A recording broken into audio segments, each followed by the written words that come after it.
Hello friends, welcome to my TET classes.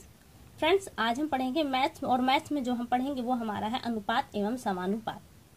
तो हम पहले देखते हैं कि अनुपात क्या है। अनुपात फ्रेंड्स दो राशियों के मध्य एक ऐसा संबंध है जो माप के थ्रू दिखाया जाता है, इसे हम कहते हैं अनुपात। और इसे लिखने के लिए हम संबंध का निशान लेते हैं, जैसे ए संबंध बी लेते हैं और इसे हम ए अपान बी के रूप में भी लिख सकते हैं। तो देखिए ये तो है अनुपात। अनुपात, अब अनुपात के प्रकार देख लेते हैं। अनुपात का जो पहला रूप है वो है सरल अनुपात। सरल अनुपात इसे कहते हैं। ये अनुपात का सबसे छोटा रूप है जिसे हम और ज्यादा छोटा नहीं कर सकते। जैसे हमने लिया 4 संबंध है, 6 को हमने ले लिया और इन्हें काटने के लिए हम एक ही राशि लेते हैं। हमने इसे 2 से काटा तो हमारा क्या आया, यहाँ पे 2 आया और यहाँ पे आया 3। तो जो सरल रूप बनकर आया है 2 संबंध 3, यानी कि अब हम 2 संबंध 3 को और छोटा नहीं कर सकते। यही उसका हुआ सरल अनुपात। अब इसी तरह से एक दूसरा है, इसी का है मिश्र अनुपात। जो दूसरा पॉइंट है वो है मिश्र अनुपात। मिश्र अनुपात, इसमें क्या होता है, देखिए यहाँ पे संबंध तो उसी तरह से, संबंध विधियों के माध्यम से हम संबंध दिखाते हैं। संबंध हमारा वैसा ही रहेगा, लेकिन राशियां जो है उसमें एक क्रम बढ़ जाएगा। जैसे हम लेते हैं, एक अनुपात हमें निकालना है 2 गुणित्ते 5 गुणित्ते 10। अब इसका संबंध किससे है, 10 गुणित्ते 2 गुणित्ते 10 से। यानी कि जो संबंध इनका आपस में है वही संबंध यहाँ पर बनेगा। यानी कि संबंध का इस राशि का संबंध इससे है, यानी कि पूरी संख्याओं से है। तो यहाँ पे हमें कई सारी संक्रियाएं करनी पड़ी, जैसे इंटू का संक्रिया हमें करना पड़ा है यहाँ पे दोनों ही पार्ट्स में। तो क्या करेंगे हम, 2 बचे 10, 10 दहा में 100 आ गया। संबंध का निशान 10 दूना 20, 20 दहा में 200। तो ये इसका संबंध बन गया। अब इसे सरल करना ये हमारे ऊपर कि हम सरल करके लिखेंगे कैसे। 0 से 0 हम काट सकते हैं और जो बच कर आता है वो एक संबंध है 2। ये इसका आंसर हो गया। अब इसका जो तीसरा भाग है, हमने देखा सरल अनुपात, मिश्र अनुपात, एक है विलोमानुपात। जो तीसरा है वो है विलोमानुपात। अब ये क्या है, देखिए ये भी एक अनुपात है। यहाँ पे क्या विलोमानुपात कुछ नहीं है, सिंपल है।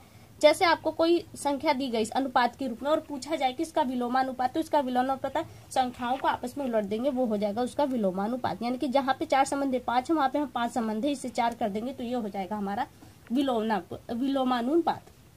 प्रश्न यहाँ पे मिश्र अनुपात से पूछा जाएगा। जैसे हम प्रश्न कोई ले लेते हैं, पूछा जा रहा है यहाँ पे 4 वर्ष और 8 माह का संबंध आज से पूछा जा रहा है। ये मिश्र अनुपात पे रिलेटेड है प्रश्न।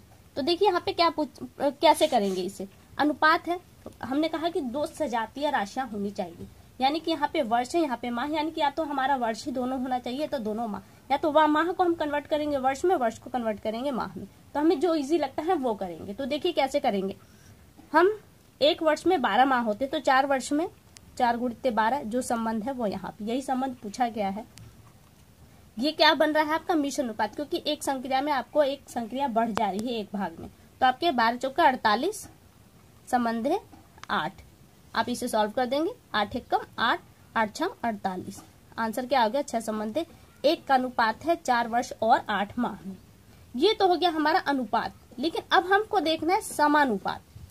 समानुपात, जिस तरह से अनुपात में 2 संख्याओं का आपस में संबंध था, उसी तरह से इन दोनों ही संख्याओं का जो आपस में संबंध है वही संबंध उस अगली 2 संख्याओं से उसका होगा। जैसे अनुपात में हमने क्या देखा था, अनुपात में हमने देखा था कि जो संबंध 3 का 6 से है, समानुपात में, समानुपात का चिन्ह देखिए ये है, वही संबंध 4 का 8 से है। एक बार समझ लेते हैं, 3 का 2 गुना है 6 और 4 का 2 गुना है 8। तो क्या बन रहा है, जो संबंध इन दोनों का आपस में है वही संबंध, वही उसी समान का संबंध 4 और 8 का है आपस में। यानी कि जो संबंध यह है वही संबंध यहाँ पे, यानी कि समान संबंध दोनों के आपस में बन रहे हैं। और किसके अनुपात के रूप में, तो क्या हुआ, ये हो गया आपका समान और अनुपात, यानी कि समानुपात। समानुपात ये आप समझ गए, यानी कि जो संबंध यहाँ पे है वही संबंध इनका यहाँ पर बनेगा। अब यहाँ से प्रश्न किस तरह का आएगा, देखिए वो देखते हैं।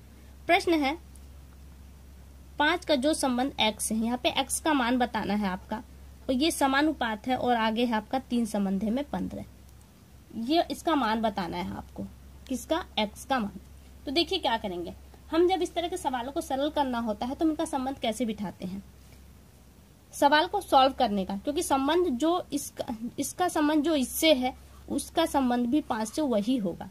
एक बार इसे सरल तरीके से देख लें। हम देखें हम 3 में हम कितने का गुणा करेंगे, 15 आ जाए। तो हम यहाँ देख रहे हैं कि 3 में अगर हम 5 का गुणा कर दें तो हमारा 15 आएगा। उसी तरह से अगर यहाँ पे हम 5 में 5 का गुणा कर दें तो हमारा x का मान हो जाएगा। तो क्या आ रहा है, 5 × 5 = 25। ये तरीका है। दूसरा जो तरीका है वो देखते हैं। ये तो सिर्फ समझने का, यहाँ पे अगर दूसरी संख्या दूसरी तरह की संख्या आ जाए तो थोड़ी सी प्रॉब्लम हो जाएंगी। तो जो सही तरीका है उसको देख लेते हैं। सही तरीका क्या है, इसका संबंध हम इसे जोड़ते हैं, इस संख्या को इससे जोड़ते हैं, संबंध नहीं जोड़ा जा रहा। हमने x को यहाँ 3 से जोड़ दिया और 5 को इस 15 से जोड़ दिया। तो देखिए कैसे बनता है। x का मान निकालना है तो x को बाहर करेंगे, उसके साथ जो संख्या है यानी कि 3 को नीचे ले जाएंगे और 5 × 15 आपका ऊपर हो जाएगा। तो आपका 3 से 15 कट गया, 3 × 5 = 15 और 5 × 5 = 25। देखिए हमने पहले भी 25 निकाला था x का मान, यहाँ पर भी x का मान 25 निकल कर आ गया। लेकिन एक दूसरा तरीका भी है, उसे भी देख लेते हैं। अगर ये प्रोसेस ही आएगा वहां पर भी, इससे पहले हम इसे इस रूप में भी लिख सकते हैं, 5/x × 3/15।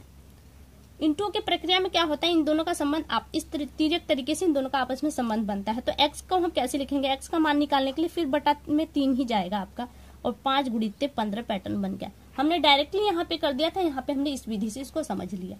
लेकिन आएगा पैट कटने के बाद वही, यहाँ पे भी से आप काटेंगे तो 25 ही आएगा आपका। तो ये आपका हो गया आंसर। उसी तरह से एक दूसरा सवाल देख लेते हैं। दूसरा सवाल लेते हैं हम, 2 संबंध है 5 और यहीं पे समानुपात है इसका 8 का संबंध आपको बताना है, यानी कि यहाँ पे भी x का मान आपको बताना है। तो आप क्या करेंगे, हमने क्या कहा था, आप गुणे के रूप में, अब देखिए यहाँ पे गुणे के रूप में नहीं आ रहा, यहाँ अंश के रूप में आ रहा है। तो यहाँ पे हम ये वाला पैटर्न नहीं यूज करेंगे। तो हम अपने मेन पैटर्न पे आते हैं। हम इसको इससे जोड़ देंगे और 2 को यहाँ से, यानी कि बाहर वाली संख्या को बाहर से और अंदर वाली दोनों संख्याओं को आपस में जोड़ देंगे।